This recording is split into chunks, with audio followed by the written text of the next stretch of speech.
देश में सीए लागू होने के बाद में विपक्ष लगातार इस कानून को लेकर के अफवाह फैलाने की कोशिश कर रहा है। दरअसल विपक्ष चाहता है कि कैसे भी करके इस कानून को केंद्र सरकार वापस ले। इसी वजह से लोगों के बीच में भ्रांतियां फैलाने का काम किया जा रहा है, खास तौर से भारतीय मुसलमानों को लेकर के। इन तमाम तरीके की भ्रांतियों को केंद्रीय गृह मंत्रालय ने कोरी अफवाह करार देते हुए स्पष्ट किया है कि सीएए से भारतीय मुसलमानों को किसी भी तरीके की चिंता करने की कोई जरूरत नहीं है। इस कानून में उनकी भारतीय नागरिकता को प्रभावित करने वाला कोई भी प्रावधान नहीं है। देश के वर्तमान 18 करोड़ भारतीय मुसलमानों की नागरिकता और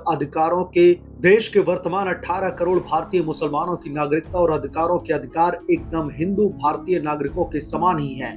नागरिकता कानून का इससे कोई भी लेना देना नहीं है।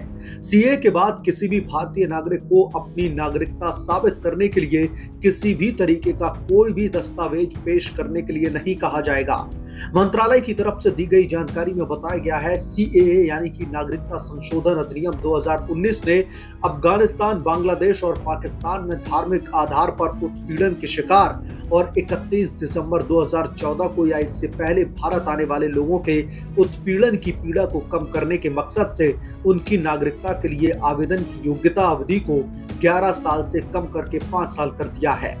केंद्रीय गृह मंत्रालय ने यह भी स्पष्ट किया कि इस कानून में देश में रह रहे अवैध मुस्लिम प्रवासियों को बांग्लादेश, अफगानिस्तान और पाकिस्तान वापस भेजने के लिए कोई भी समझौता नहीं किया गया है।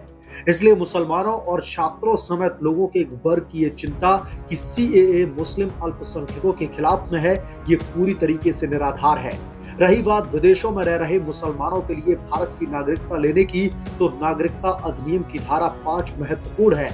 ये प्राकृतिक आधार पर नागरिकता से संबंधित है। इसके तहत दुनिया में कहीं से भी मुसलमानों के लिए भारतीय नागरिकता लेने के लिए कोई भी रोक नहीं लगाती है। ऐसे में इस कानून में किसी अन्य देश से भारत आने वाले मुस्लिम प्रवासियों के लिए कोई प्रतिबंध नहीं है। तो विपक्ष की जो अफवाहें उड़ रही थी, उस पर केंद्रीय गृह मंत्री अमित शाह ने करारा पलटवार किया है। इस मामले में इतना ही। अगर आप लोग चैनल पर नए हैं तो प्लीज चैनल को सब्सक्राइब करें।